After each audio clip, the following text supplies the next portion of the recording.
A gente, quando fala em ESG hoje, Dona Adelina já era isso lá atrás. Ela nunca jogou um tecido fora. Ela transformava, fazia patchwork. As pessoas que trabalhavam na minha casa, as primeiras costureiras, elas dormiam numa casa, num sótão que tinha na frente da minha casa. Elas tinham café da manhã, lanche, almoço, lanche da tarde, jantar. Ela cuidava e se comprometia com as famílias que ela ia cuidar dessas moças. Então, assim, a minha mãe foi aquela pessoa que foi nos ensinando isso, sabe? Então, enquanto eu fui presidente da Dalina, eu sempre cuidei das pessoas. Para mim, tanto é que na Dalina era amor às pessoas e às camisas, porque o primeiro eram as pessoas.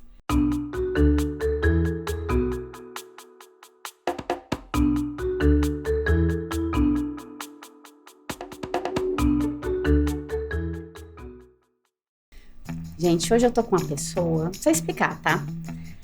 A Sônia Hess, pensa uma pessoa que você tinha sonho de conhecer. A gente quer conhecer o Stallone, sei lá, gente. Eu queria conhecer a Sônia Hess. Porque é uma mulher inspiradora, que eu ganhei um livro que conta a história, né, da família dela, que foi fundadora da Dudalina.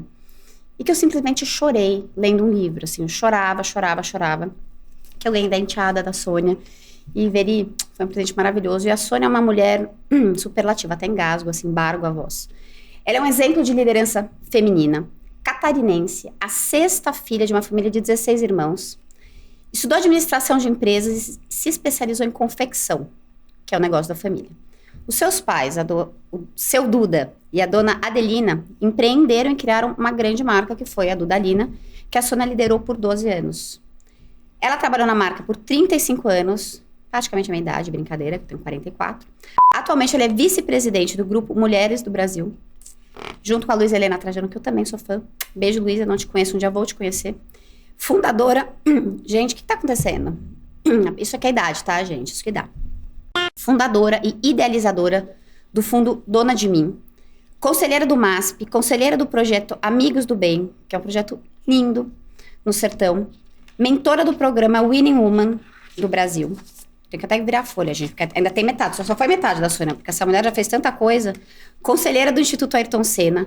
Conselheira do SBVC, Sociedade Brasileira de Varejo e Consumo. Conselheira da Verde Escola, que aliás está fazendo um trabalho lindo com a inundação e com as chuvas, né, que aconteceram no litoral. Na Barra do Saí, eu doei para eles. Estão fazendo um trabalho maravilhoso.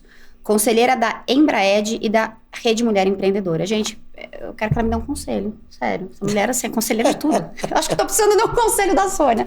Ainda tá faltando algum aí, mas tá bom assim. Mentira, o que tá faltando aqui? Não, tá faltando uma empresa de logística, Sequoia. Tô assumindo mais um conselho, mas é um trabalho lindo, que são 3 conselhos profissionais, e os outros são profissionais, mas são do terceiro setor, né? Que é a minha paixão hoje, que eu puder fazer para transformar as vidas das pessoas e principalmente das mulheres vulneráveis. Eu quero começar pelo começo, porque desde o início da tua carreira, o que mudou para as mulheres dentro do universo corporativo, que você diria, desde que você começou? Olha, é interessante essa pergunta, viu, Tati? Porque eu tô aqui agora, né? Quando eu pessoalmente não tive, e fazem muito essa pergunta, eu não tive nenhum senão na minha carreira, porque a minha mãe era empreendedora, né? Eu falo que a história da minha família é muito interessante, porque o meu pai era um homem trabalhador, mas ele era zero empreendedor. A empreendedora era a Dona Adelina, né? E teve 16 filhos nessa jornada dela de empreendedora. Então, na minha família, a história de eu chegar a presidente, mesmo tendo 11 irmãos homens, né, 4 irmãs mulheres, não tive nenhum senão. Mas muitas pessoas perguntam, você teve algum assédio, alguma coisa? Eu falo, olha, se eu tive, eu não prestei atenção, sabe? Aquela coisa assim. Mas eu acho que é a minha forma de olhar as coisas, né? E você é essa mulher forte, gente. Se alguém falar alguma coisa pra Sônia, sai de baixo, tá? Vai ter troco.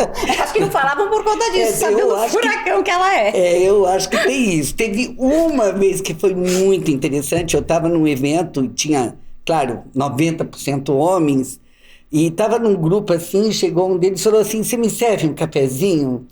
E os que estavam no grupo me conheciam, ficaram super constrangidos, viraram para ele e disseram assim, ele achava que eu estava ali servindo as pessoas. E daí falaram, você não conhece a Sônia Rez e tal? Gente, eu fiquei até com dó, porque a pessoa ficou tão, sabe, tão apavorado que aconteceu. Eu falei, gente, não tem nada demais e tal. Mas realmente eu nunca liguei muito para isso, mas eu vejo que hoje em dia o número de mulheres acontecendo nas empresas, no C-Level, e os grupos de mulheres, que eu até faço parte de muitos, e assim, cada vez que eu olho o grupo, são grupos de 200 e poucas mulheres, e mulheres em conselho, mulheres fazendo negócio, mulheres... e eu estou achando que isso é realmente o que eu sonhava lá atrás, sabe? Esse espaço das mulheres estarem no palco. O que você acha que mudou, Sônia, para isso acontecer? Ainda está muito pouco, né? Nesses dias eu fui em 2 eventos esse começo de ano, claro, de bancos e tal. Era no máximo 25%, 30% de mulheres, eu falo em eventos de 2.000, 3.000 pessoas. Uhum. E os outros 75% homens de camisa azul clara ou branca, né? Então, assim, ainda é muito masculino. Você vai em muitos eventos, esses grandes eventos, esses fóruns que tem, e eu acho muito interessante, às vezes as pessoas me ligam, Sônia, pelo amor de Deus, me indica uma mulher, eu preciso colocar uma mulher no palco, no painel, porque não tem mulher para participar do painel. E ainda tem, se você olhar, a maioria tem 1 ou 2 mulheres para 3 ou 4 homens, mas isso já está se equilibrando, né? E tem outros casos muito interessantes. Eu lembro que uma vez uma pessoa me convidou para fazer parte de um conselho e foi muito... Sônia, a gente está convidando porque a gente precisa de uma mulher, sabe?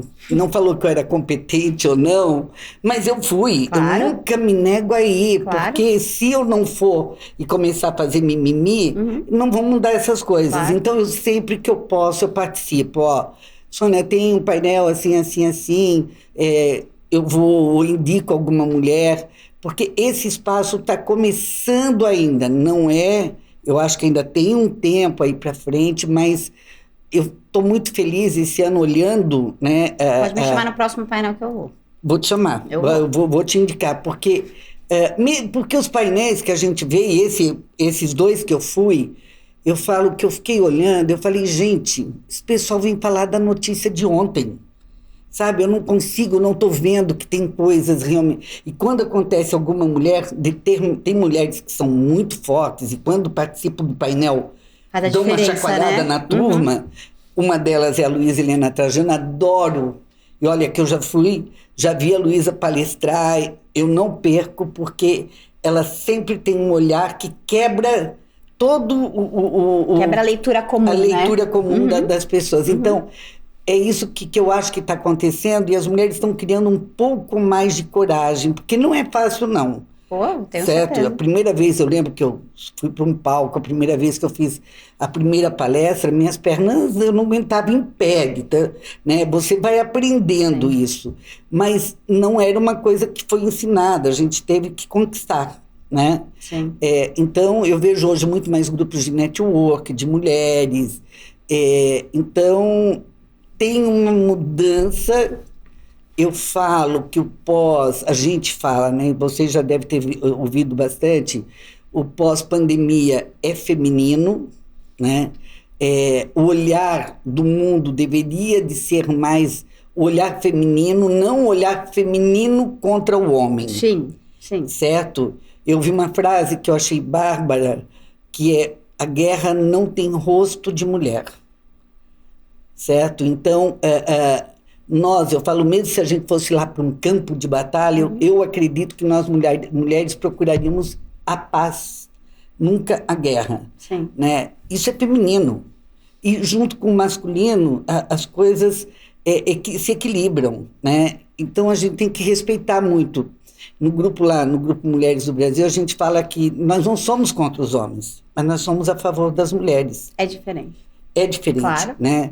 E tudo que eu faço hoje, que eu participo mais, principalmente no terceiro setor, é com esse olhar para a mulher, principalmente essa mulher extremamente vulnerável, essa mulher que não teve oportunidades, e eu vejo que quando você dá a oportunidade para essa mulher, ela se agarra e ela vai atrás. Então, e ela muda a geração, né? Ela muda a geração, ela muda a família, ela muda o bairro onde ela mora, ela muda, com o Fundo Dona de Mim, a gente está tendo assim, experiências fantásticas das mudanças que tem de verdade, porque ninguém olha para essa mulher. Deixa eu fazer, eu quero saber mais do Fundo Dona de Mim, porque você criou ele durante a pandemia? Durante a pandemia, foi em maio de 2020, uma garota do Rio me ligou, a mãe dela cozinhava durante a manhã e ela entregava as marmitas de bicicleta. Pandemia, não tinha como entregar as marmitas, e ela tinha uma geladeira, ela não tinha um freezer, só que ela não tinha crédito. Essa mulher não tem crédito. Ela não tem score, ela não tem... ela nem chega perto de um banco porque nem vão olhar para ela, né? Ela precisava comprar um freezer e não tinha como. Nesse mesmo... Foi assim, um dia, eu acho que aconteceu tudo isso. Eu sou investidora de um banco, um pequeno banco, um banco de microcrédito, que é de uma mulher, começou com a Alessandra França. Amo. Maravilhosa essa garota, maravilhosa. Ela é maravilhosa, Alê. Beijo, Alê. Beijo, Deia. Que a Andréia também, né, que é a sócia, a Andréia Federman, das duas mulheres, e eu sou investidora delas desde lá. Chama Banco Pérola, para quem não conhece, Pérola. É maravilhoso e vale a pena. E é de microcrédito, é um trabalho extremamente sério, está na CVM, tudo super legal, né? Um banco... Inspirado muito no modelo do Yunus, né? De você dar microcrédito, e elas têm um olhar para o microcrédito lindo, porque ela fala, eu sou amiga delas, né? Ela fala, Tati, a gente olha para aquela pessoa que está lá, entende a história, e até fala, vocês não levam muito calote? Ela, não, porque a pessoa fica tão grata por receber aquele empréstimo que ninguém tinha olhado, que a gente tem uma inadimplência baixa. Hoje a gente já tem pouquinho... porque daí já é um outro momento, né? Mas isso acho que também faz parte do jogo no nosso Brasil, né? Então, elas tinham dinheiro para me devolver. E ali era uma cota que dinheiro. Eu falei, escuta, vocês poderiam fazer um microcrédito para mulheres vulneráveis, mulheres invisíveis, que eu chamo. Elas falaram, Sônia, podemos sim. A gente é digital, né? Começou a conversa assim, e daí eu liguei para Alice Coutinho, que é uma publicitária ótima, porque o nome que eu tinha criado era Vai Passar, né? Porque tudo que a gente queria na época da pandemia vai passar. Exatamente. Mas ela criou o Fundo Dona de Mim, maravilhoso e tal. Também liguei para Denise Damiani, que é uma gestora financeira, para me ajudar a colocar o negócio em pé. E rapidamente, daí eu precisava do funding. Onde é que eu vou arrumar o dinheiro? Né? Eu criei essa cota, liguei para a Luísa Helena, claro, a nossa presidente do Grupo Mulheres do Brasil. Falei, Luísa, eu tenho essa ideia, o que você acha e tal. Ela falou, Sônia, vai, projeto lindo, pode fazer, né? Que é um projeto do Grupo Mulheres do Brasil. E foi muito interessante que eu liguei para minhas irmãs, né? As 4 irmãs, rapidinho. Só de família ela já montou o fundo? Não, fundo pequeno. Mas 4 irmãs, mas aí comecei a ligar para amiga, que a amiga indicava a amiga, que indicava a amiga. E assim, eu diria que 50%, talvez até mais, essas mulheres eu não conheço, e elas doaram o dinheiro acreditando no projeto. Que legal. Né? Então foi onde a gente colocou o projeto de pé, e é um longo aprendizado, né? Porque o que eu entendo de nada, né? Não tem nada de microcrédito, fui lá ler o livro do Yunus, fui conversar com pessoas que estavam fazendo microcrédito. Então, assim, de primeiro, porque foi tudo muito rápido, a gente fez com o MEIs, que são as microempreendedoras individuais. Né, a gente estava muito frágil naquela época, né? Então, eu dei 9 meses de carência, uma gestação, a pior ideia que eu tive. Acho que foi 15 meses para pagar. Então, aquela coisa assim, muito longa, que elas esquecem de pagar. É bárbaro, porque você aprende, né? Sim. Tudo aprende. Então, a primeira leva foi isso. 336 mulheres de, acho que 160... Aí vocês escolhiam essas mulheres e faziam um empréstimo. Essas mulheres, elas entravam pelo Grupo Mulheres do Brasil, a gente fazia, na época eu até ganhei, o Boa Vista deu o score, e eu comecei a olhar os scores, só que assim, comecei com 350, não tinha mulher com 350, baixei para 250. No final, a gente estava colocando mulheres com 200 de score. 200 score é nota 2 na prova, tá? Score 10. Ok. Score para elas poderem se candidatar pro empréstimo. Não, qualquer banco só faz empréstimo com score. Tá? Qualquer empresa só vende produtos se tiver score. E daí eu descobri nessa história que eu tinha que pensar um pouco diferente. Mas, ao mesmo tempo, aconteceu um fato muito interessante. Eu estava num evento, estava o pessoal do BTG. O BTG lá tem uma área muito interessante, que é a Juliana, que é a que toca essa área, e a Marta Leonardes, que é uma maravilhosa. A Marta estava no evento e eu falei, Marta, o BTG podia fazer um empréstimo para 3 mil mulheres, né? Não, para 1.000 mulheres, podia, na época era 3 mil reais. Ela falou, Sônia, deixa eu conversar aqui dentro, e uma semana ela respondeu, ok. Então o BTG fez microcrédito para essas mulheres, mas todas mês, tudo ainda MEI. Mas olha que legal, o BTG fez um crédito, um crédito social, que eles chamam. Olha, quer dizer... Graças a você levar essa ideia, né? Olha a importância que tem. Às vezes você fala assim, mas eu não vou falar. Não vou falar com eles, não vão aceitar. Mas você vai lá e faz. E eles aceitaram. Eu gosto muito da Marta, eu gosto muito... E aceitaram porque eu acho que você foi essa porta-voz. Acho que o teu papel é muito importante. Importante. Tem isso que é importante realmente. Mas depois eu vi o seguinte. Eu falei, gente, a mulher que precisa mesmo é a mulher que não é MEI, que ela não tem o CNPJ, ela é CPF. Ela não tem score, essa não tem mesmo, essa está nas comunidades. E a gente lá no Grupo Mulheres do Brasil, nós temos o grupo das comunidades. E eu liguei para a líder do Capão Redondo, eu tinha lido o 2º livro do Yunus, eu liguei e falei, Marisa Monção, ela se chama, essa líder do Capão, eu estou pensando em fazer, contei a historinha para ela. Você consegue reunir algumas mulheres aí no Capão? Eu estou indo aí. Ainda era época de pandemia, mas a gente já podia sair de casa com máscara e tal. Daí fui lá para o Capão, ela reuniu 45 mulheres. Eu fiz bem o grupo, tipo Yunus, 5 mulheres, cada uma tem uma é maquiadora, a outra faz bolo.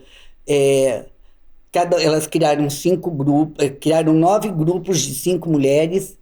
Cada uma botou o nome do grupo, então a gente fez um trabalho de microcrédito de 2 mil reais, porque se a gente olhar essa mulher, ela vai fazer bolo.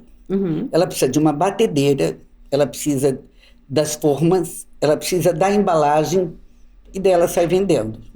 A que vai costurar precisa de uma máquina e de tecido. A que vai fazer coxinha precisa dos equipamentos. Eu falo que é para equipar essa mulher, porque ela tem algum dom, né? É aquele pontapé inicial que às vezes é aquilo que falta para ela começar. Para ela começar, exatamente isso. É a faísca. E daí a gente, daí mudamos, 4 meses de carência e 12 para pagar.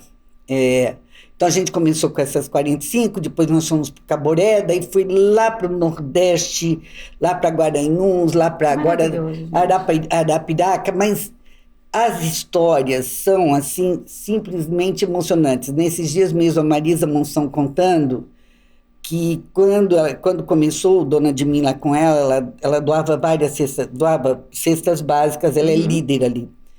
E algumas mulheres chegaram para ela, depois de receber esse aporte, que é R$2.000, que a gente acha, nossa, mas 2.000, chegaram para ela e disseram assim, Marisa, não, eu não preciso mais da cesta básica, eu já consigo hoje alimentar minha família com aquele empréstimo.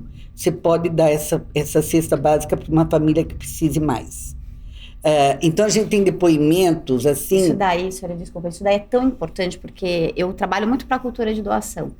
E eu fico lá passando o chapéu. Não aguento mais passar o chapéu, hein, gente? Vocês vão lá nas minhas vaquinhas ajudar. E aí, eu falei, Tatiana, mas o que vai mudar? Eu falei, gente, como assim o que vai mudar? Se cada pessoa doasse R$20 por mês, não importa quanto você pôs lá na tua consciência, 1% do que você ganha, 0,5%, não importa.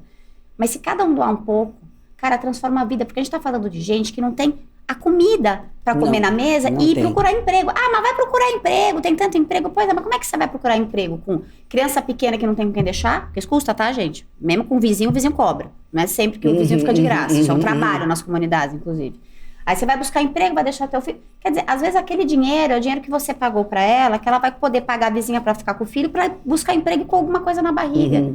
Saber a cultura, a gente saber que pra gente pode ser pouco, porque a gente tem privilégio, que nossa, que eu vou fazer com R$20, com R$30, mas pode mudar uma realidade. A faísca, o pontapé inicial pra mulher falar, tá vendo, eu posso. O primeiro bolo que essa mulher vendeu, ela fala, cara, eu posso gerar riqueza. Sem o poder dúvida. que isso tem. Não fala mais nada. Tatiana, eu tenho falado muito, muito para as pessoas, fazer o bem sem dinheiro é impossível. Ah, é? Tá? Tocar um projeto como um Amigos do Bem, 150 mil pessoas que são alimentadas, educadas, têm oportunidade de trabalho, têm lugar para morar, tem água, tem transporte, tem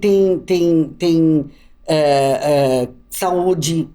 Como é que faz isso lá no sertão, lá no fim do mundo? Catimbau, Inajá, Torrões, Mauriti, é impossível. Então, quando você faz voltando Dona de Mim, você transforma a vida dessas mulheres. Eu fui lá para Fortaleza e lá tem um projeto do nosso Grupo Mulheres do Brasil, que a Anete é a inglesa mais brasileira que eu já conheci.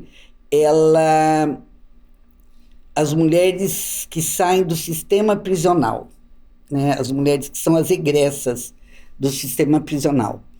Eu fui para lá e a Anete conseguiu que um artista plástico ensinasse essas mulheres a fazer crochê. Crochê de alta qualidade, de bom gosto, que vende no Grupo Mulheres do Brasil, no Terra Artesã. Você precisa entrar lá. Eu só brigo com a Anete porque eu acho que ela coloca preços muito, muito baratos pelo trabalho do artesanato lindo que é. E eu tive lá, tinha 13 mulheres, e a mulher, quando ela vai para o sistema prisional, ou a mulher ou o homem, ele perde o seu CPF. Eu não sabia disso. E naquele dia tinha 3 juízes que estavam devolvendo o CPF para essas mulheres. Então, devolver a dignidade, dar oportunidade. Sim. Gente, nós só vamos mudar o mundo se nós tivermos essas atitudes. Porque se ficarmos achando... Perdão. Não, se a gente achar... Estou revoltada que eu até interrompo a Sônia. Desculpa, Sônia. Não, você tem que me interromper, que eu falo muito mesmo. Mas é o máximo quando a gente vê o que você pode fazer na vida dessas pessoas. Eu sempre falo assim, gente, qual que é o legado que a gente quer deixar? Né? Porque eu falo, gente, Deus, quando falou assim, vou te fazer você nascer com privilégio. Porque eu falo isso para meus filhos. Pensa o seguinte, filho. Se você tivesse nascido na barriga de uma outra pessoa que mora lá na comunidade, tua vida teria sido totalmente diferente. Então, o que te faz ser o que você é hoje é simplesmente o fato de você ter tido a sorte de nascer na minha barriga. Ponto final. Você não é um menininho de ouro, você não nasceu, como você é especial, não. Você deu uma puta sorte genética. Então, agora pensa, todo mundo que não teve essa sorte genética, e a gente tem que fazer alguma coisa. Sabe? Porque se você nasceu com privilégio, se Deus, chama como quiser, te deu essa oportunidade, devolve pro mundo. Porque senão, gente... Eu não sei o que vai ser na próxima encarnação de vocês, porque eu acho que assim, ninguém nasceu com privilégio por merecimento.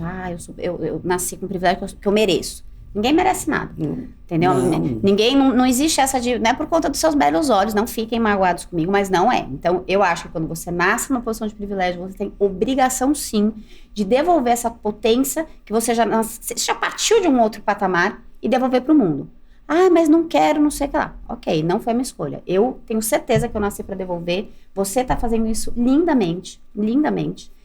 E aí eu quero, que eu devia até ter começado, eu quero entrar na tua história, gente. Porque assim, Sônia, eu vou contar como eu conheci a Sônia. Eu ganhei um livro, lindo, né? Eu não conhecia a história da Dudalina. E aí eu ganhei um livro da tua enteada, que eu adoro. Ela falou, nossa, Tati, você que gosta dessas coisas de mulher, esses movimentos, eu adoro. Porque as pessoas, tipo, me enquadram nesse bloquinho, que eu amo esse bloquinho. E aí eu vi, eu falei, o quê? Nossa, tem uma assinatura da Sônia Hess. Ah, ela é minha madrasta. Ela nem fala madrasta. Ela é casada com meu pai. Nossa, eu amo a Sônia. Falei, legal, levei pro final do ano. Gente, eu comecei a ler. Eu lembro que eu tava na rede, eu devorei o livro. Eu comecei a chorar, gravei um vídeo. Nossa, Veri, pelo amor de Deus, que livro é esse? E é uma história romantizada, né? O livro fala que é uma história romantizada. Depois eu quero te perguntar o que é real ou não, mas eu fiquei muito encantada, porque me chamou a atenção, porque quando fala do Dalina, eu sempre imaginei que era fundado por um homem. Sempre. A hora que eu entendi, seu Duda, com todo respeito, a senhora, que você é maravilhoso, que eu adorei você na história, que a Dudalina veio de um erro do seu Duda, graças a Deus, mas quem tocava o balacobaco era a dona Adelina. Essa mulher, entre um filho e outro não, ela trabalhava durante a gestação, entre um filho e outro. Eu nunca vi 16 filhos. Eu quero entender como é viver numa casa de 16 filhos. É real isso? É sério? Essa mulher existiu? Me conta, porque eu fiquei apaixonada por ela, é sério. Eu com 3 já tô batendo bumbo. Com 16 a mulher que é um negócio, um império, fez tudo o que ela fez, se apaixonou loucamente também. Realmente, eu sempre quando falo sobre a história da Dudalina e da minha mãe, ela foi uma mulher totalmente atemporal, eu diria, né? Porque eu nunca vi a minha mãe reclamar, eu nunca vi a minha mãe achar que não ia dar conta, mesmo grávida. Eu sou a 6ª filha. Eles tinham um pequeno negócio que era de secos e molhados, né? Que era a venda aqui no interior de Santa Catarina, numa cidade chamada Luiz Alves, que eu adoro a minha cidade. Hoje, a casa que tudo isso começou é um centro cultural, em que a cidade inteira, todas as festividades acontecem lá nesse lugar da Dona Adelina e do seu Duda. E o interessante disso, Tati, que a minha mãe, ela tinha um amor e um respeito pelo meu pai. Por isso que ela escreveu um livro da forma dela, que chama Retratos de Família. Ele escreveu um livro de verso e prosa sobre a história, né, que ele era poeta, então ele escrevia as histórias. E eu sempre quis fazer esse romance que você leu, né, que daí eu conheci a Letícia Wierzchowski, que é a grande escritora, né, romancista brasileira, que escreveu A Casa das 7 Mulheres e outros livros maravilhosos. Eu adoro Travessia, que é a história do Garibaldi, né, que é a continuação da Casa das 7 Mulheres, a Ponte para Terebim e tantos outros. Ela acabou de lançar um livro agora, e ela topou fazer essa história, né? E a gente tem um centro de memória, porque a minha mãe guardava tudo organizado. Tem os diários da minha mãe, tinha o que a gente chamava naquela época de matar borrão, né? Todas as contas como ela fazia, a letra dela era muito bonita. Então, o meu pai vem para São Paulo, ela estava grávida, não podia vir, ele compra um tecido errado, né? Uma compra errada, que é a compra mais certa do mundo, aquele erro que deu certo, porque ela não viu ali, ela viu uma oportunidade e começa, então, a costurar. Mas só pra você saber, é que a Sônia já estava muito acostumada com a história, mas eu sou apaixonada por essa parte da história. Porque ela estava no médico, enfim, ele foi fazer essas compras. E aí, quando a dona Adelina chegou, vê se eu tô imitando bem sua mãe, ela falava assim: Duda, pelo amor de Deus, o que você comprou esse tecido? O tecido não ia na venda, porque o tecido era muito bom para ser vendido avulso.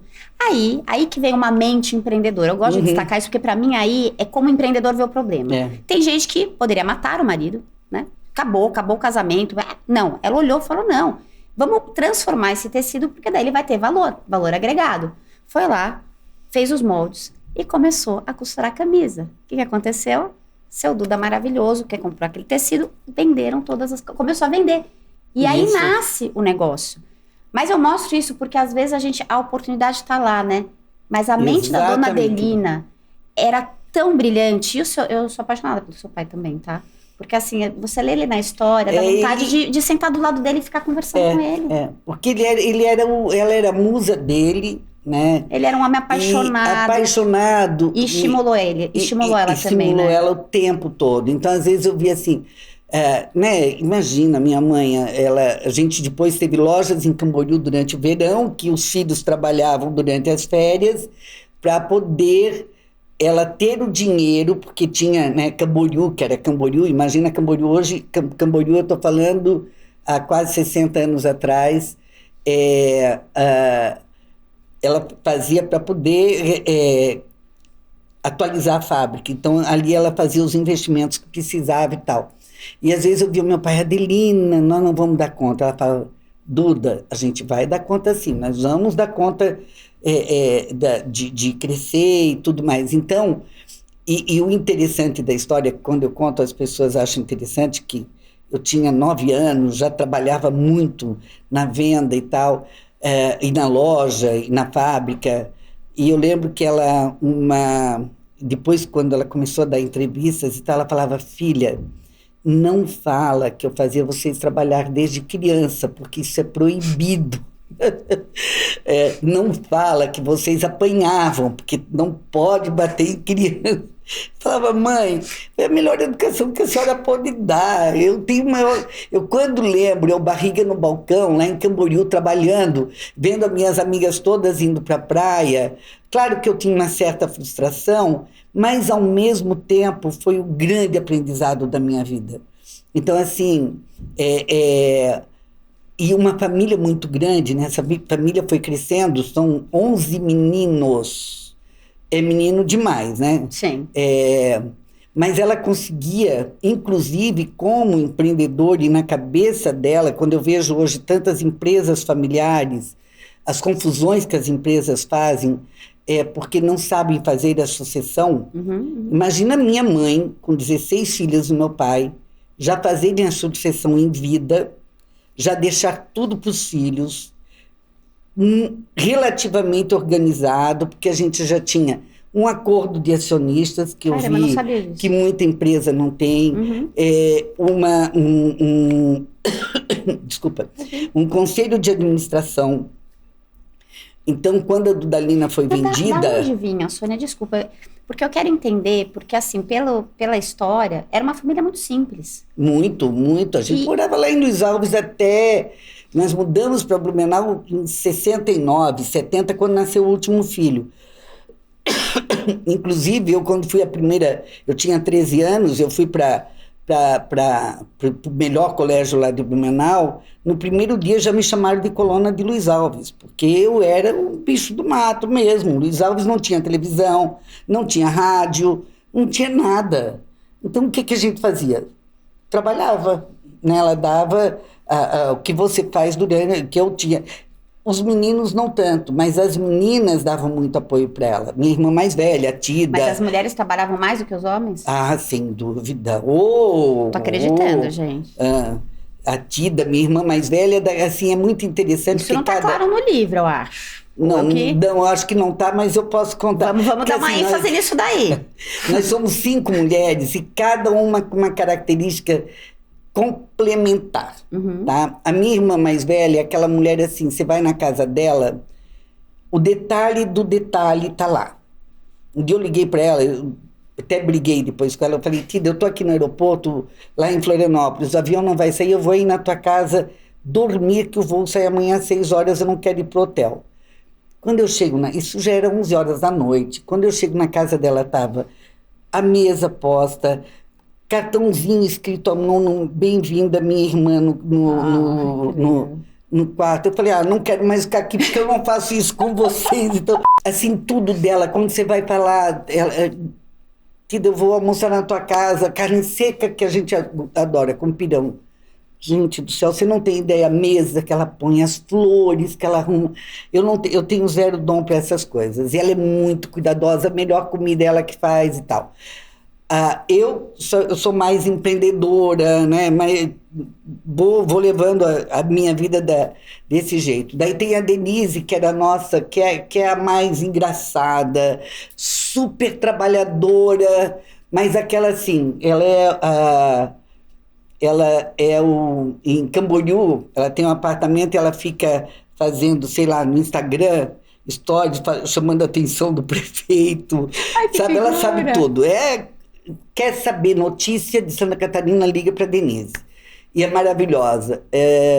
A Sheila, que é a minha irmã, a quarta das mulheres, é a pessoa da mais religiosa, a pessoa mais espiritualizada, muito mais cuidadosa. Assim, quem precisa liga para a Sheila, que a Sheila vai estar lá dando colo e tal. E a Adriana, que é a mais nova, que é a pessoa mais perfeita que eu conheço em tudo, né? Como irmão, como cuidadosa.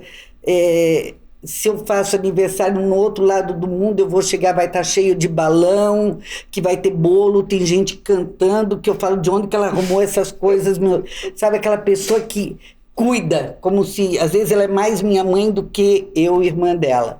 Então, essas características são todas nós 5, se somarmos, somos a minha mãe. Que lindo. Que isso é a coisa mais bonita que tem, porque cada uma, tudo isso que eu falei, a minha mãe era, sabe? De cada traço uma. que a tua mãe deixou.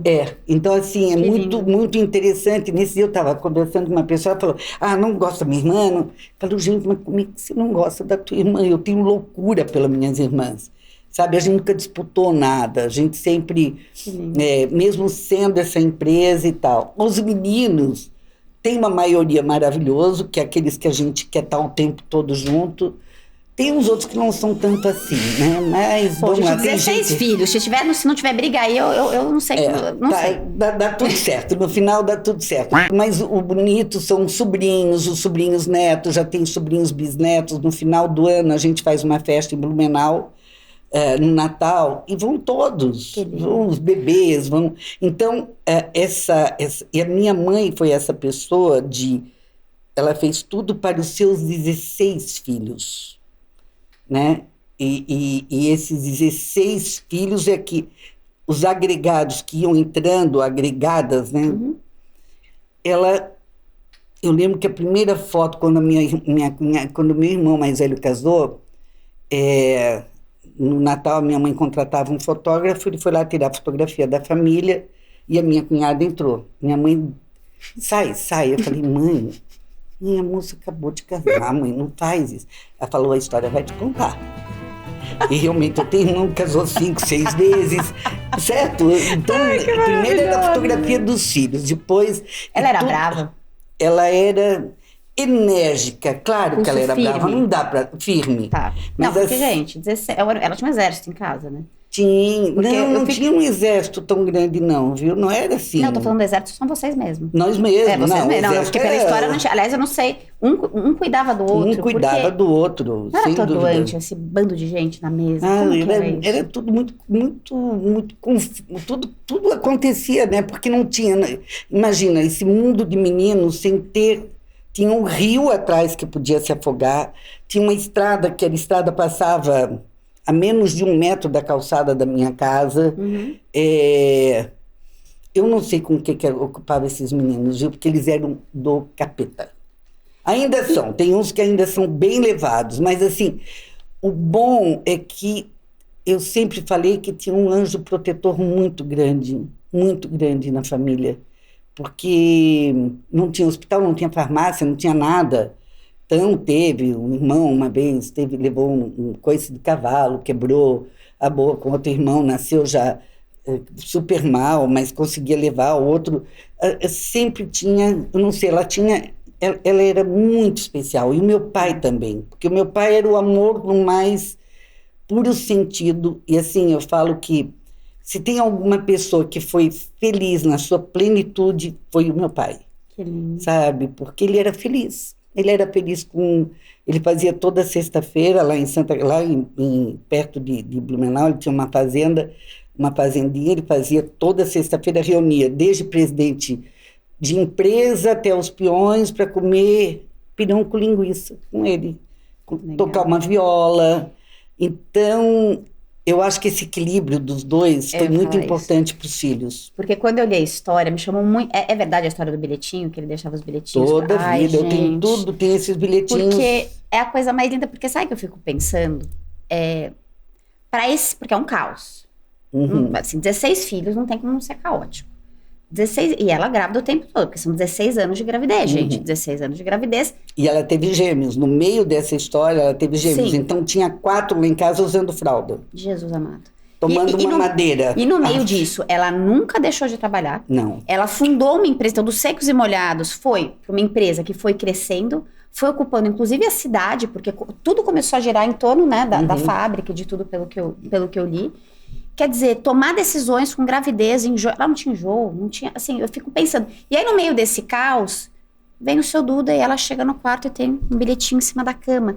Eu acho que isso é uma sutileza, é uma magia, uma poesia, de um jeito lindo de ver a vida, que ajuda, é o que você falou, é o equilíbrio.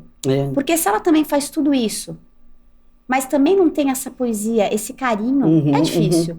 Então eu falo, me surpreendeu porque eu acho que, tradicionalmente falando, quando eu li a história, eu falava, caramba, parece as posições invertidas. Eu esperaria que a dona Adelina fosse a poeta, que ficasse cuidando, né, cuidando nesse sentido, e o seu Duda fosse o empreendedor, o que tivesse levado para frente, que tomasse as decisões difíceis, que é a energia mais agressiva, que é masculina. A gente fala que é uma energia masculina mesmo. E não. Isso vem da dona Adelina, que tem toda essa energia, que é essa coisa do empreender. Acho que todo empreendedor tem uma energia que é masculina. E eu acho lindo o empreendedorismo feminino, mas conceitualmente falando, é uma energia que é, né? Mas que quando falta esse equilíbrio, quando falta essa doçura para banhar essa energia, eu acho que fica capengo, né? Então, eu vi isso muito claro, e me chamou a atenção. Eu falei, gente, que lindo, que sorte, que família, que conseguiu trazer esse equilíbrio dessa maneira. E muito à frente da sua época. Muito à frente porque, da época. O meu pai era... assim, todas as pessoas que o conheciam amavam, e ela também nunca disputou esse amor que as pessoas tinham por ele, porque é claro, todo mundo gostava mais do seu Duda, né, o bonachão e tal, a dona Adelina mais rigorosa, mas ela também nunca, ela sempre deixou ele voar nesse amor dele, ela deixou, e isso eu acho que foi eu acho que é o equilíbrio que ela deu, que eles deram para nós também, para os filhos, sabe? De dar valor para as coisas, dar valor para os sentimentos, dar valor para cuidar das pessoas. A minha mãe tinha todo esse cuidado. A gente, quando fala em ESG hoje, dona Adelina já era isso lá atrás. Ela nunca jogou um tecido fora. Ela transformava, fazia patchwork. As pessoas que trabalhavam na minha casa, as primeiras costureiras, elas dormiam numa casa, num sótão que tinha na frente da minha casa. Elas tinham café da manhã, lanche, almoço, lanche da tarde, jantar. Ela cuidava e se comprometia com as famílias que ela ia cuidar dessas moças.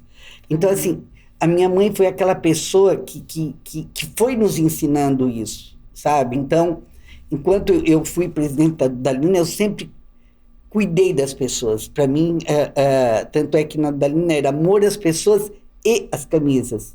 Porque primeiro eram as pessoas e depois as camisas. Eu lembro que muitas vezes eu era parada em algum lugar, as pessoas falavam, mas por que as camisas da Dalina são tão interessantes? Ou, por que a gente gosta tanto? Eu falo, porque são feitas com amor.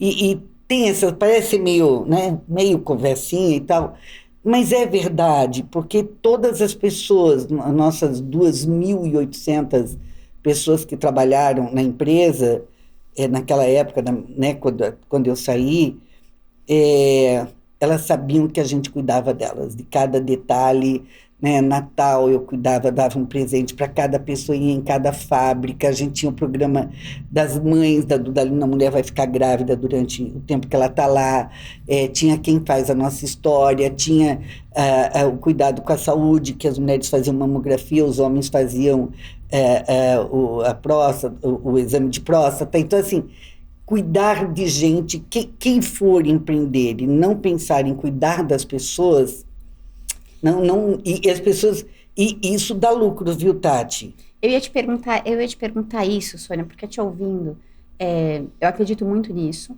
E aí vou falar de um desafio meu pessoal, tá? Já que ela é conselheira, ela vai ter que me dar um conselho daqui, gente. Senão não deixa essa mulher sair daqui, sem me dar conselho. Eu prego muito isso e eu tenho muita dificuldade de fazer algumas coisas. Estou sendo honesta. Por exemplo, hoje, com o que sobra de lucro, hoje a minha empresa é uma empresa pequena e a gente, né, tem um vale transporte, vale refeição, que é o básico. E aí o vale-refeição não é tão alto. Eu falei, poxa, tá, tinha que ser mais alto. Eu falei, não, eu quero fazer isso, né? E aí eu fiz uma pesquisa de clima na minha empresa e falei, gente, coloquem tudo que vocês querem porque eu quero melhorar, mas eu preciso saber o que dói em vocês para eu poder saber onde eu ataco primeiro, porque eu não consigo atacar tudo. Claro que não. Porque hoje eu não tenho dinheiro suficiente para atacar. Não, também e aí elas falaram tudo que elas queriam. Falaram, o ambiente está muito pequeno, não sei o que lá. Aí esse começo de ano eu fui lá e ampliei o escritório. Falei, bom, então vamos começar pelo ambiente, né? Porque realmente estava muito cheio, tinha caixa no meio, ampliamos o escritório. E aí passou uns dias, falei, poxa, mas e o vale-refeição? Pô, porque tem que aumentar? Eu falei, gente, eu sei. Mas eu não consigo fazer tudo junto, porque hoje a minha decisão não é entre ganhar muito ou dar o vale-refeição. Eu sou a pessoa que eu sempre sou a última. O meu salário é mais... Hoje eu ainda tenho pessoas que ganham mais do que eu dentro da empresa. Porque eu priorizo isso. Mas eu fico muito frustrada porque eu não consigo fazer tudo o que eu gostaria hoje, porque a conta não fecha. E eu falo, cara, como é que eu faço isso? Como é que eu faço para pagar um seguro-saúde? Que eu acho que as pessoas precisam de seguro-saúde, acho sim, mas hoje eu não tenho dinheiro para fazer isso. Eu não sei. Realmente você não pode fazer tudo. A gente não tinha seguro-saúde porque realmente em algumas cidades nem adiantaria ter o seguro-saúde. Eu acho que o importante, Tati, é você dar o que você pode, porque a tua empresa tem que sobreviver. Sim. Porque não adianta você dar mais do que pode e você não sobreviver, a empresa não crescer também. Sim. Então, assim, tudo tem... As pessoas querem muito também, viu? Eu fazia, às vezes, algumas reuniões com a minha equipe e eu via que eles queriam algumas coisas... vamos dizer, a gente tinha o restaurante. Eu sempre comi no restaurante da empresa, né? No refeitório. A comida era feita todo dia e tal. A comida não tá boa. Daí, uma vez eu falei... A comida não era ótima, não era nenhum chefe. Daí, numa reunião, o pessoal começou a falar, eu falei, escuta, na casa de vocês têm chefe de cozinha? Não, dona Sônia. Vocês têm arroz, feijão, a carne todo dia, salada e tal? Não, dona Sônia. Então, vamos começar a pôr carinho naquilo que a gente está dando para vocês? Porque vocês estão reclamando de uma coisa que eu sei que nas suas casas vocês não têm. E aqui vocês sabem que toda comida é feita começa de manhã, fica e não sobra nada para o dia seguinte. O dia seguinte é tudo cuidado, tudo fresco, tem tudo dentro das normas e tal. Então tem que ter cuidado, porque as pessoas elas sempre vão querer mais. Então assim. Nossa, mas para quem empreende é muito frustrante. É muito porque complicado. Você fala. E aí um dia eu até falei, gente, deixa eu explicar para vocês. A minha escolha não todo mundo quer ser rico e ter saúde. Claro que sim, claro a gente que quer. sim. E eu também quero que vocês tenham tudo, mas assim, às vezes são escolhas tão cruéis que eu, como empreendedora, tenho que fazer, que é isso, ou o espaço ou aumentar o vale-refeição. Então tá bom, é esse. Aí eu falei, em segundo lugar, o que vocês querem? O vale-refeição ou o seguro-saúde? Para eu pôr no meu planejamento. Não sei. Eu falei, não sei não. Vocês têm que se posicionar, porque se vocês não me falam, eu vou fazer e de novo vocês vão estar frustrados e eu fico frustrada. Mas por que eu fico frustrada? Porque eu me importo. Claro. E é isso que, às vezes eu fico irritada mesmo, que eu falo, cara, eu me importo, e as pessoas não acreditam. Tá bom, vai que tem gente que ganha mais que você. Eu falei, tem. Meu financeiro, que é meu financeiro, que sabe que isso é verdade, ela me defende pra falar, Tati, eu sei que é verdade. Não, mas você tem que falar, não importa o que eu ganho, o que eu posso fazer por vocês. Mas é no sentido que, assim, eu ponho valor nisso, né? Então, assim, eu ponho a ponto de, eu prefiro fazer antes que todo mundo, porque, graças a Deus, eu venho de uma família de privilégio. Então, eu prefiro, sim, deixar os meus com o mínimo que eu acho que é justo ter um seguro-saúde. Eu gostaria de dar um seguro-saúde, um vale-refeição melhor. Acho. Tá nos meus planos, mas é isso. Eu sinto que tá sempre tentando. Mas tudo bem, isso foi só um desabafo que eu queria roubar um conselho da Sônia, porque, enfim, a gente tava até com batedeira aqui. Tati, você nunca vai atender a todos os desejos, não vai... E com certeza as pessoas sabem disso. Elas só querem Eu buscar um atraio pouco pessoas mais. muito do E bem assim, também. uma das coisas que eu estava falando lá antes, só terminar a história Sim, te cortei, perdão. Não, lá do Fundo Dona de Mim, só colocando de uma mulher maravilhosa, que eu acho que um momento você tem que trazer ela aqui, que é a Ana Cabral Gartner, que está fazendo a mina de lítio, que será a primeira mina de lítio verde do mundo. Também agora ela está aportando um grande dinheiro para mulheres lá no Vale do Jequitinhonha, e lá a gente está tendo uma experiência incrível. Só para citar o quanto as pessoas estão atentas. Eu já quero conhecer essa mulher, já não entendi metade das coisas que a Sônia falou. Pode convidar a Ana Cabral, não sei nem se depois ela eu vou pôr o Instagram ela tem dela uma aqui história de vida deslumbrante. Essa mulher é incrível. Mas assim, o que eu vejo lá da minha história, então a minha experiência foi que meus pais deixaram tudo de uma tal forma organizada que em algum momento, quando a minha mãe morreu, que foi em 2008, até ali a gente era uma família. O meu pai já tinha morrido em 96 e dali em diante nós éramos em 16 famílias. A história começa a mudar, né? Então, eu vi que a empresa crescendo e tudo mais, chegou em algum momento que era muito importante a empresa ser vendida para dar liquidez para todos os herdeiros ali, os 16 sócios, e a empresa pudesse continuar a sua jornada, né? Que daí depois foi feita uma fusão e tal, mas aí a história é outra. Mas até aquele momento, até o momento, né, que eu fiquei na Dalina e tal, eu falo que eu talvez não tenha... O legado que eu deixei, eu tenho certeza, foi no coração das pessoas, porque eu olhava as pessoas de igual, que eu acho que você tem essa característica, sim, certo? Você tem esse olhar carinhoso, esse olhar amoroso, e que não é fácil de encontrar, né? Talvez hoje tenha essas transformações, né? As pessoas são um pouco egoístas, acho que são donas... Acho que elas têm receio. Uma pessoa um dia me falou com carinho, falou, Tati, não fica brava. É que eu fico revoltada porque mexe com o meu coração, por isso. É que elas vêm muito machucadas. E aí, quando elas se deparam com algo que é bom, elas reagem ao cérebro delas, que traz o quê? A história ruim. Então, elas ficam, uma hora ela vai me pegar. Não, uma hora vai vir a pegadinha. Não deve estar querendo meu bem. Ela deve estar querendo alguma coisa em troca. E são esses nossos imaginários que fazem com que a gente reaja ao nosso imaginário, não o que está acontecendo. E aí, no fim, eu falo que a profecia é autorrealizadora. De tanto você reagir a algo que não existe, você acaba criando aquela situação. E aí ela acontece. Aí você fala, tá vendo?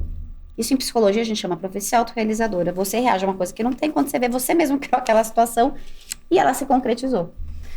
Mas deixa eu te fazer uma pergunta, só porque a gente falou que a tua história a gente se mergulha. Porque tudo isso que tua mãe fez, né, que a gente entrou na história por conta disso, que era uma família simples e que não... Da onde esta mulher sabia como fazer as coisas? Ela tinha conselheiros, ela foi intuitivo, porque você falou, ela já fazia esse lá atrás. Era tudo intuitivo. Então, assim, eu vejo, né, a própria a família dela e tal, ela com essa família grande lá no interior, o que ela conseguiu construir, e era pura intuição. A minha mãe não tinha, até cuidar de um machucado de um filho, ou de um filho estar doente, a intuição dela falava a gravidade do que o filho tinha. Era incrível, né, porque eu lembro que eu tive pneumonia em casa, ela me tratou em casa, e ela dava, lembro lá, o remédio direitinho, mas ela fazia lá uns emplastros e o cuidado, o filho doente ficava trabalhando, ela botava um sofazinho, o filho ficava no lado dela, tá? Ela era mãe, né? E as pessoas falam, mas como é que era isso? Então, todo dia, no final do dia, anoitecendo, ela colocava todos os filhos ao redor da cama ajoelhados, e ela começava a rezar o terço. Na terceira Ave Maria estava todo mundo dormindo. E aquele momento era o momento mãe dela, que ela pegava, cada um levava para o quarto, e lá ela via se tinha feridinha, né? Menino tinha muito, então ela já levava, sei lá, metiolate, já levava gás. Ela fazia tudo dormindo. Criança dormindo, ela fazia, daí todo mundo dormindo, então a gente, né, tinha, os quartos eram em cima, ela descia a escada, eu normalmente já descia com ela para ajudar, fazer alguma coisa, ou ajudar as moças lá na cozinha, ou ajudar a bater as etiquetas da camisa, e ela ficava lá até madrugada, com uma letra, e cada filho, Tati, pena que eu não trouxe para mostrar. Depois você me manda a foto, eu subo no vídeo. Eu te mando. Cada filho, os 16. A Luísa Helena é encantada com essa história. Cada filho tem o seu álbum de fotografia. Não tinha fotógrafo nos álbuns. Ela levava os filhos todos para Blumenau. Então, todos os 16 têm aquela fotografia de bebê, sabe? Que tem um bebê sorrindo, sim, as 6 fotos. Sim. Os 16 tem daí com 1 ano, 2 anos, 3 anos. Claro, cada ano ela ia para Blumenau, depois ela comprava as roupas bonitas aqui durante a festa da igreja que tinha, e daí ela levava os filhos todos bonitinhos, fazendo foto no estúdio, e depois ela empreendia dentro da família. Eu vou sair daqui diretamente para terapia, porque eu com 3, vocês não têm o próprio álbum de vocês, não vou nem deixar vocês assistirem esse podcast. Gente, ela é muito... Não, tem ainda o outro caderno dela, que cada filho tem... com quanto nasceu, qual é o peso do mês, 2 meses até 12 meses, e como é que ela pesava os filhos, se não tinha nada. Como? Tinha venda, na venda tinha aquelas balanças, né, que tinha aquele peso, ela fazia uma trouxinha do bebê e pesava e anotava cada filho. Então, assim, e tudo, não, e tem mais, eu tenho uma mecha do meu cabelo, eu tenho a minha mãozinha, eu tenho presentes que ela ganhou das pessoas que foram lá em casa. Ela dormia quantas horas por dia? Dormia muito pouco. E ainda dela fazer um resuminho todo ano até os 15 anos. Então eu tenho o meu álbum de fotografia e tenho o meu álbum da história de vida. Coisa sensacional. Dos 16, não foi que ela fez para mim, ela fez para os 16, até o último. Eu quando vejo, eu falo, gente, mas eu lembro assim, que era noite, eu colando as cantoneiras para ela colocar as fotografias, que era a cola que a gente fazia, e ela escrevia com nanquim branco. Ela não sei, o tempo dela era múltiplo. Pois entendeu? Ela tinha momentos de... sei lá, que descarrilhava, momentos de... Não, o momento dela era isso, era a família, era o trabalho, era a educação, então... Ela não teve burnout, nem existia essa palavra na época. Porque a quantidade de coisa que ela faz, eu tô impressionada. Eu tô te falando, nunca vi a minha mãe reclamar, minha mãe... E assim, os filhos nasceram 12 em casa. Eu lembro assim... E teve gêmeos que não era para nascer em casa, era para nascer no hospital, mas não deu tempo. E eu lembro de ter sido acordada de madrugada, né? A gente dormia tudo nesse andar, então colocaram uns colchões na sala embaixo para a gente dormir. No outro dia de manhã tinha 2 filhos novos lá em casa, e daqui a umas 3, 4 horas ela estava mandando bilhetinho, ó, Maria, na fábrica, lembra que tem que entregar o pedido do fulano. Na venda, olha, tem que cobrar isso. Para a moça da cozinha, ó, né, a dona Gena lá, que era a nossa anjo da guarda, tem que fazer isso. Então, assim, ela tinha esse... Ela era organizada, né? Ela era super organizada. Porque, assim, ela geria a família como se gera uma empresa. Exatamente. É uma coisa impressionante. Não, e tá tudo escrito... Tem lá o dia que cortou a primeira camisa, quanto que gastou de tecido, quanto custou o tecido, quanto custou o botão. Sensacional. Nesse outro livro que você falou, o Retrato de Família, que eu tenho ele também. Aí tem as fotos, né, da família. Então, eu gosto de ver isso, sabe por quê? Porque quando a gente fala, às vezes as pessoas falam assim, mas não dá. Mas isso não consegue. Claro, ela é uma mulher fora da curva, né? Uma pessoa muito especial. Mas quando eu vejo que é possível, quando eu vejo esses equilíbrios, né, do seu Duda com ela... como ela geriu esses 16 filhos, como ela criou, mas o que eu queria destacar da história, que é uma coisa que eu falo muito, é como ela confiou na intuição. Porque eu falo muito assim na minha fala, porque é uma crença minha, que eu acho que o que a gente tem para colaborar como liderança feminina é a gente trazer essa intuição como algo profissional. Sem dúvida. Porque a gente trata ainda, é coisa de mulher, Não, é coisa de mulher sim, mas se tem uma coisa que a gente pode contribuir na liderança, é fazer essa intuição de forma propositiva. Porque a gente pode usar a intuição para outras coisas e não usar profissionalmente de forma intuitiva. E muitas das coisas que eu fiz na minha vida, escutando a dona Adelina, eu penso nisso, foram de coisas que eu senti. Falei, acho que eu vou fazer isso. As pessoas sempre me chamam de, Tatiana, você é muito louca. A empresa é minha, eu vou fazer, ué. Não der errado, deu. E as coisas dão certo. Não é tudo. Tem coisa que dá errado. Claro que se erra ao longo da... Mas você imagina que se ela não tivesse, talvez, o apoio que ela teve também... E aí eu enxergo muito a participação do seu pai. Não sei se é isso, mas eu enxergo assim. Se ela chega e fala, nossa, eu vou transformar esse tecido em camisa. Não, você tá doida, não vai fazer isso. Não, ele apoiava. E ela também, tinhosa, seguia firme na intuição dela. Então eu falo, mulheres que estão nos assistindo... Trata a intuição de vocês com muita seriedade. Não é mimimi, não é coisa de mulherzinha assim, mas quando vocês chegarem numa posição onde vocês possam executar isso, porque não dá pra gente esquecer que tem certos cargos que, infelizmente, a gente não consegue usar tudo que a nossa intuição nos diz. Mas a hora que você tá num cargo de liderança, usa ela por inteiro. E testa, porque isso é um saber ancestral, chama como quiser, mas é um saber. É sério, a tua mãe fez tudo isso há anos atrás. Fez faculdade, tua mãe? Não, MBA, minha mãe estudou até a quarta série. Eu não tô falando que não precisa estudar, eu só tô dizendo que ela fez hoje em dia ela fez tudo isso, mas ela também não tinha muito mais do que isso. Mas o que eu quero dizer é, não, mas eu não posso fazer isso porque eu não tenho uma faculdade. Desculpa, você pode fazer. Claro que com uma educação você pode chegar mais além, pode, mas olha a história que a tua família construiu.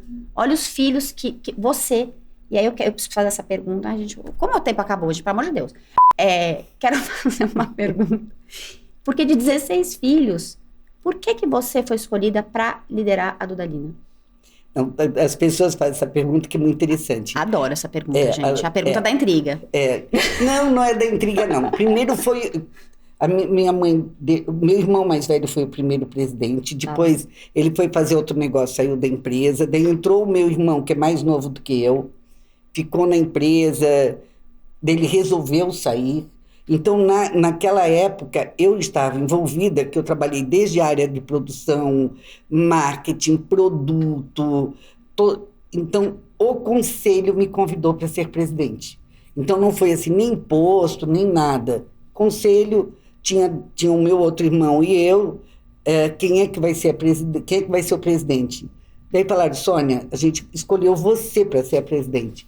Pronto. Por quê? Não teve nenhuma intriga, não teve, foi uma escolha... Olha, eu querendo pôr intriga onde não tem, gente.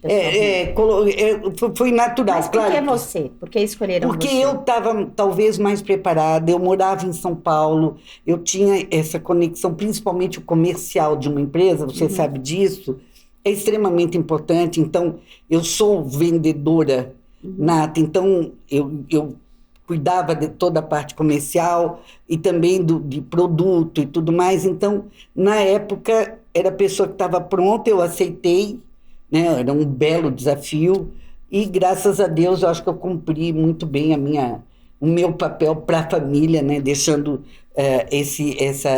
deixando tanto legado no coração das pessoas, de todas as fábricas que a gente teve. Nós tínhamos 6 fábricas, quando eu saí tinha quase 100 lojas, e deixando a família saudável, né? Que era o sonho do meu pai, né? O meu pai me pedia para que eu fosse a embaixatriz ou embaixadora da União, que eu conseguisse deixar a família, talvez não com a venda da empresa, mas...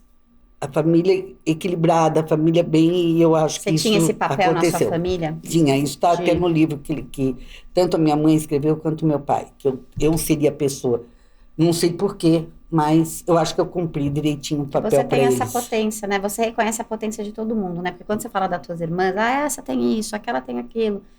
É difícil você reconhecer a potência do outro. E você faz isso de uma maneira linda. Não só da tua família, mas eu acho que das pessoas. Como quando você traz aqui os nomes. Não, porque essa pessoa tem isso que é muito legal. Não, Tati, porque você tem não sei o que lá.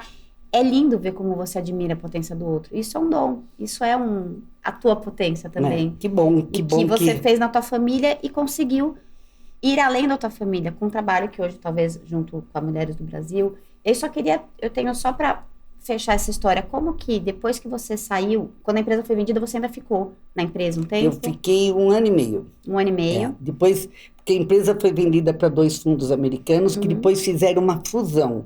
Tá. Nessa fusão, eu fiquei 2, 3 meses, não, fiquei uns 6 meses, aí depois saí. Fui para o conselho, mas fiquei só umas 2 ou 3 reuniões de conselho, eu falei não. E eu sempre gostei de cuidar de gente, então daí é que eu fui para o terceiro setor. Como que foi essa transição de lá? Como que você chegou no terceiro setor? Olha, a gente já tinha um instituto que cuidava muito lá com os retalhos, com os patchwork. Eu comecei lá no sertão, junto com a Alcione Albanese, que eu acho que ela tem que sentar aqui, a mulher mais fantástica do Brasil, essa mulher. O trabalho que ela faz no sertão. Por trás do Amigos do Bem. Depois do Amigos do Bem, é maravilhosa.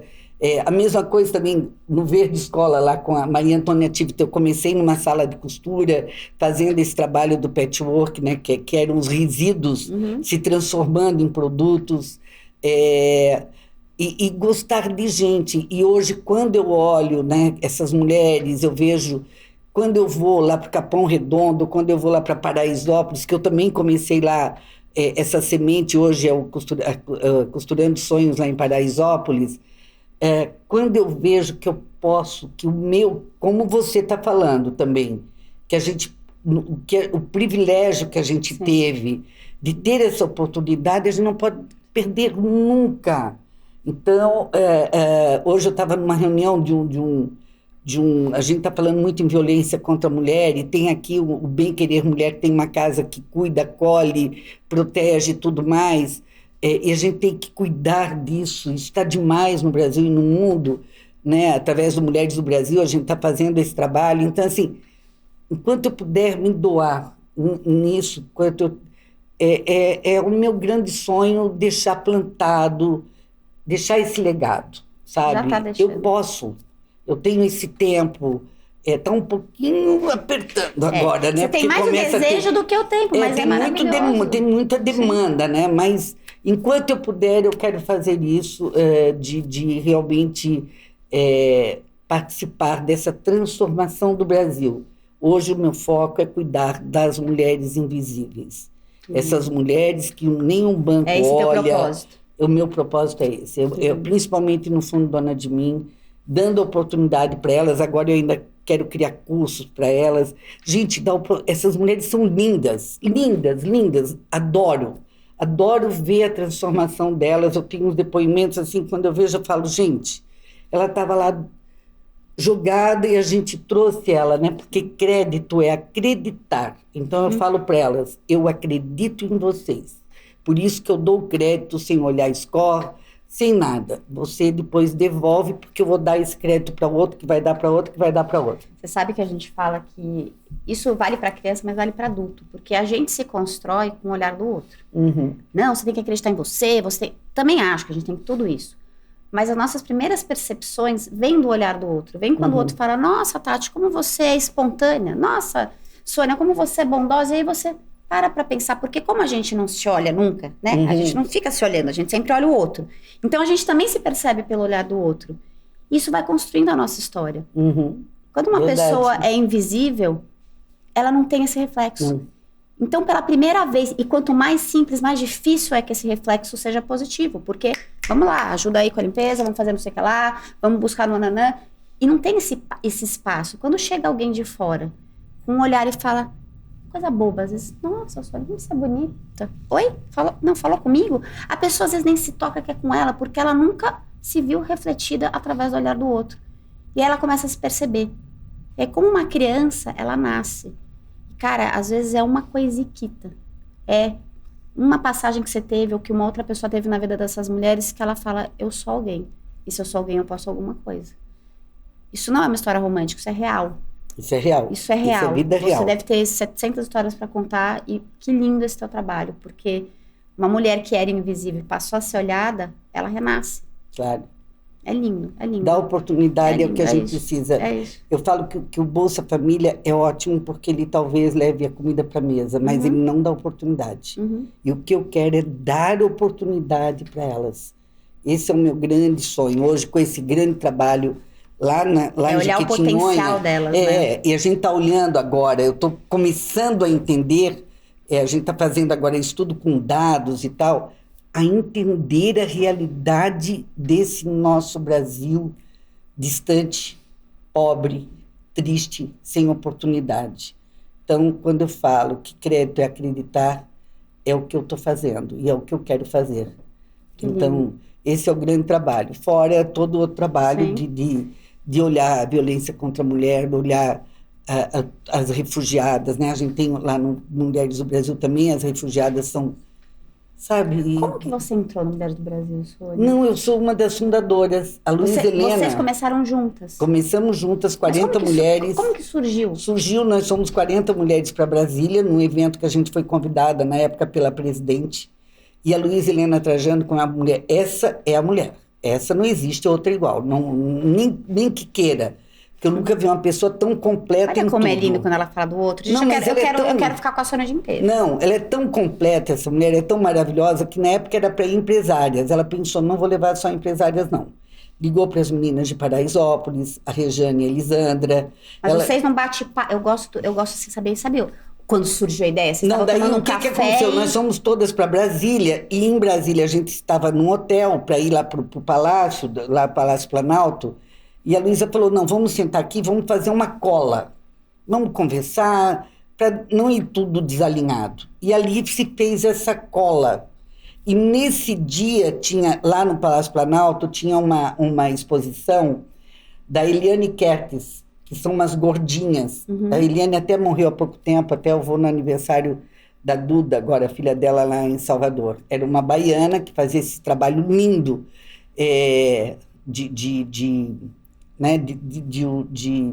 como é que fala? Artesanato? Não era cerâmica. Eram umas gordinhas, gente, tá. As pessoas estão entendendo, umas bonequinhas, eu tô né? E lá chamava Mulheres do Brasil, a exposição. Daí, quando voltou, a Luísa falou, a gente precisa continuar essa conversa.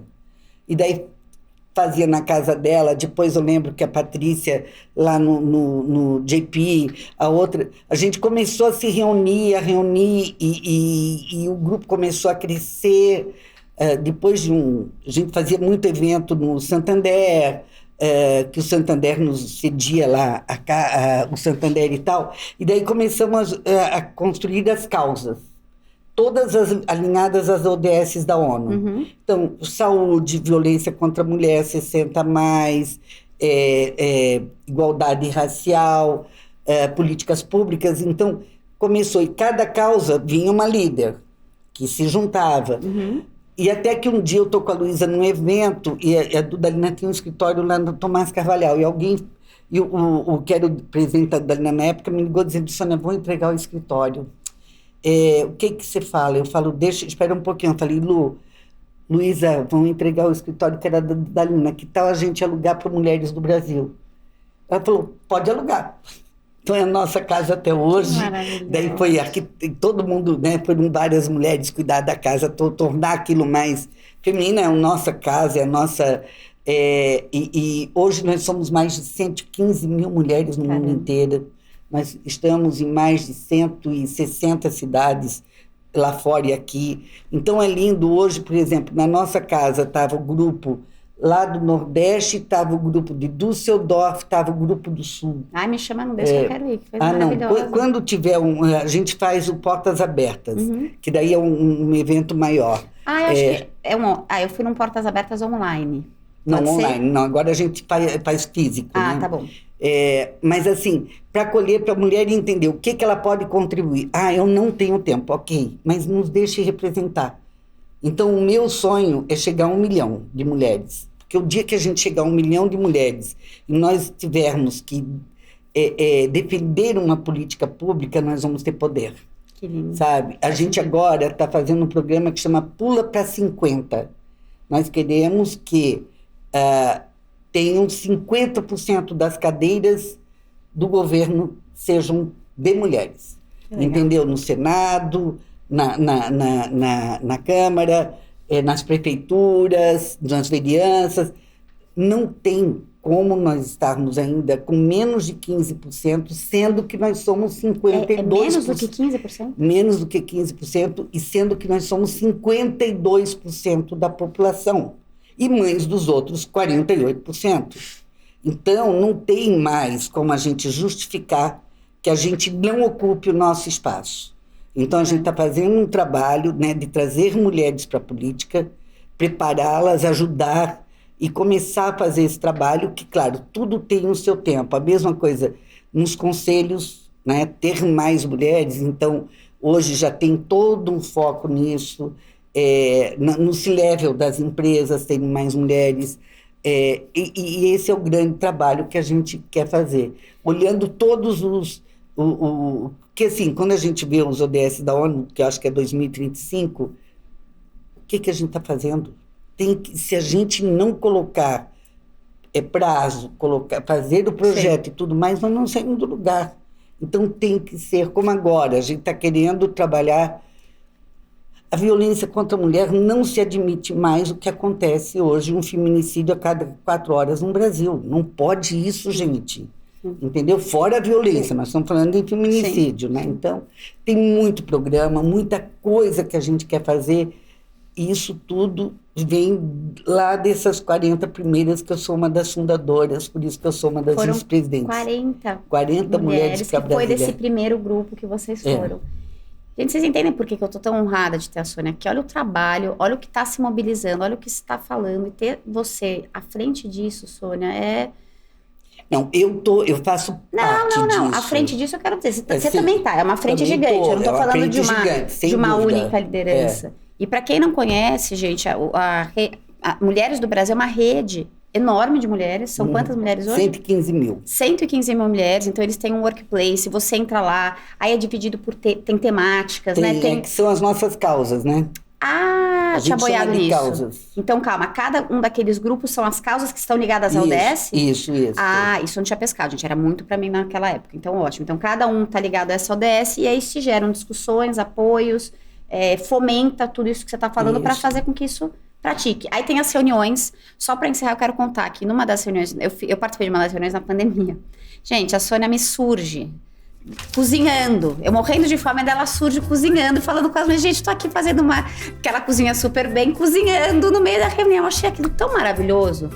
Tão maravilhoso. Eu quero te contar, gente. Sério. Você lá cozinhando. O que você estava cozinhando? É uma coisa que você faz bem. Não sei, porque elas pedem escondidinho. Eu acho que era escondidinho. Pode ser. Eu acho que era escondidinho. Sempre que a gente fazia as grandes reuniões nossas, os portas abertas, eu sirvo um escondidinho aqui. Então Gente, eu vou te falar uma coisa, que tem tanta pergunta aqui, a gente tinha que ficar até amanhã, mas é porque eu queria saber de tantas coisas. Para acabar, vai 2 perguntas. Se você tivesse que falar, tem algum obstáculo que hoje, para quem quer empreender no Brasil, que você destaca entre todos eles, que você fala, eu acho que esse para mim hoje é o mais difícil de ser transposto? Eu acho que é o acesso ao dinheiro. E os juros. O crédito, muito caro e difícil. Então, eu acho assim que é o maior obstáculo que tem. Sabe, para quem quer empreender, né? Quando é a oportunidade, né, das mulheres, que é o Fundona de Mim, é outra história. Mas assim, eu quero a minha empresa, eu preciso crescer, eu preciso construir um novo galpão, mas eu preciso de dinheiro. Nem tão longe, para capital de giro. Eu que tenho dinheiro, eu tô penando. Bancos, assim, eu vou ver os juros e falo, tô ferrada. Eu tive na minha conta pessoal, que não é nada saudável. Não é nada saudável. Então, acho que o maior... tem que diminuir os juros. Sem dúvida nenhuma, urgente. Urgente. E o maior, se você pudesse falar nesses anos de Mulheres do Brasil... Um avanço que você fala, eu acho que nessa frente foi onde a gente mais avançou. Tem uma específica ou... Não, eu acho que onde a gente mais avançou foi o Mulheres do Brasil ter começado no núcleo e hoje estarmos fora do Brasil. Eu acho que nós estamos em 35 cidades diferentes, essa construção da rede. Fora que tem hoje mulher de Arapiraca, elas me ligam, Sônia, eu preciso do Fundona de Mim aqui em Arapiraca. Quando eu ia, uma mulher de Arapiraca ia me encontrar. Nunca. Entendeu? Nunca, né? Quando, semana passada, eu participei de um júri de mulheres empreendedoras que fizeram um pitch do sul da Flórida. Quando que eu iria participar disso? Quando que eu iria ter ido a Düsseldorf participar? Então, assim, essa rede, ela é de um poder, de uma potência tão grande, tão maravilhosa, que a gente está cada vez criando mais corpo, porque o que é transversal a todos é violência contra a mulher. Então, todos que têm violência contra a mulher na Flórida, tem na França, tem na Alemanha, tem em todos os lugares, né? E cada cidade, cada lugar que a gente tem, se vê naquela cidade, naquela região, o que mais precisa dessas ODSs. É educação, é a saúde, é a violência, a igualdade racial, sabe? Então, daí se criam os grupos dentro desses núcleos, se criam os grupos para trabalhar isso. E é lindo, né? Franca, eles decidiram que a cidade não tinha árvore. Já plantaram, sei lá, vão plantar acho que 3 milhões de árvores, que é o verdejar. Então, assim, vai se criando coisas para cada local. É trabalhar para o projeto mesmo, né? Com projeto, mas sempre dentro... nós temos os nossos inegociáveis no grupo, né? A gente não quer inventar roda, a gente não pode usar... Ela não é um negócio comercial, eu não vendo nada, não tem isso. A gente não é contra os homens, é a favor das mulheres. Nós somos suprapartidárias. Nosso partido chama-se Brasil. Não somos nem de direita nem de esquerda. A gente não discute política, que isso foi extremamente saudável agora nesse último ano. Então, é isso que a gente quer, é transformar o Brasil num país melhor para todos, homens, mulheres, crianças e tudo mais. Esse é o nosso grande sonho. Vocês já estão fazendo, na verdade. Já mas tem uma jornada. Não, vai sempre ser. Sempre. E se você pudesse falar uma sugestão não, né? Um conselho, já que você é conselheira, um conselho.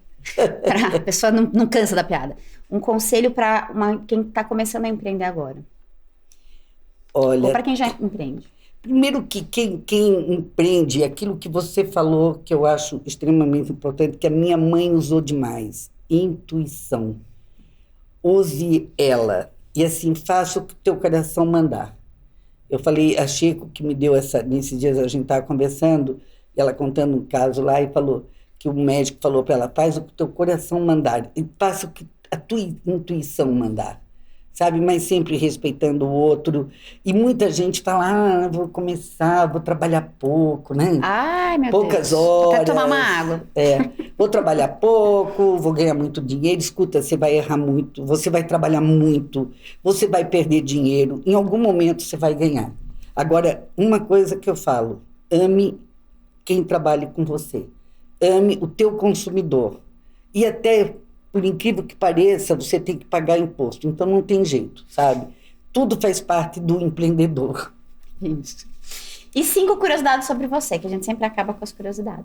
Ah, meu Deus. Adoro a minha família, né? Eu tenho um marido que, desde que eu conheci, ele sabe que eu sou essa mulher independente, então ele respeita profundamente isso, que eu acho que é muito importante, esse equilíbrio.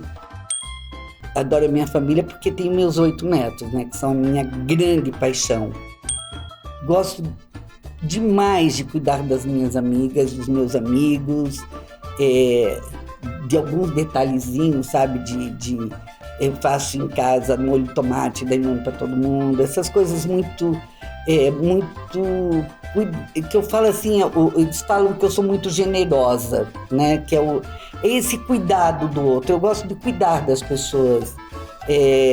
Daí eu já nem sei quantos que eu falei, né? 3. Pode mais.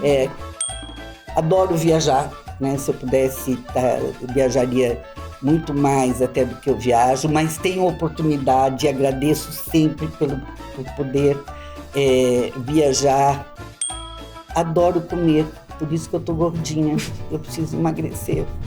Eu fui foi feito pra comer, boca foi feita pra comer. Adoro. Ontem eu fui num lugar que eu amo, que é da Janaína Rueda, a Casa do Porco. Quem não foi lá tem que ir, mas só que você sai de lá assim, feliz da vida, mas... Gente, olha, você até mudou a expressão facial dela falando da Casa do Porco. Eu já preciso dessa casa já. Ah, gente, é o máximo. De uma mulher que toca aquilo lá maravilhoso, que ela tem a Dona Onça, Casa do Porco, mas uma mulher porreta essa também. São várias. Olha, as mulheres que eu falei, não tem ninguém. Mulheres, eu acho o máximo ser mulher. Adoro. E você é muito porreta. Eu sou muito grata pra você, porque você também tá sendo muito generosa comigo, em doar seu tempo, porque você tá transformando o mundo e parou seu dia pra estar aqui durante 2 horas. Eu sei como isso é difícil, eu tenho plena consciência disso. Então, obrigada, porque esse teu olhar também me reconhece, me abraça, e eu te agradeço muito, Sônia. Eu sou muito sua fã, muito mesmo. Eu também sou muito fã. Ai, Então, meu Deus, duas a pulga fãs. aqui, gente, pelo amor de Deus. Beijo, Obrigada, querida. te dá um abraço. Obrigada, gente. Obrigada, viu? Te dá um abraço, você é muito. Cansei de novo.